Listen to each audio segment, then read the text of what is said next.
د پښتو ژبې نوموتې او مشهوره سندرغاړې میرمن قمرګل ساه ورکړه. په سلامونو هرکلی کوم. که غواړئ چې بشپړ معلومات ترلاسه کړئ نو تر پایه راسره اوسئ. د افغانستان د پښتو مشهورې او نوموتې سندرغاړې میرمن قمرګل د ورپېښې ناروغۍ له امله د کاناډا په یو روغتون کې ساه ورکړه.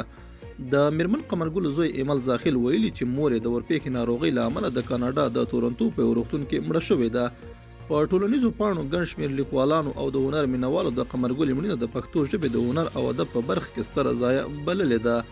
میرمن قمرګل د هیواد د مشهور سندرغاړي محمدین زاخیل لور وه. میرمن قمرګل په خپله خوښه د هنر میدان ته راغلې وه او پر څو لسیزو سندرو ویلو سربیره د هیواد ګڼ شمېر مشهورو سندرغاړو ته د سندرو کمپوزونه برابر کړي وو. دا په څه باندې 18 میاشتو کې د عبدالله مقوري په ګډون د پښتو ژبې دوه مشهور او نوموتې سندرغاړي دي چې د ورپېښې ناروغۍ له امله ساه ورکوي. دا زموږ نننی چمتو شوی مطلب. تر بیا ښه وخت او ښې چارې.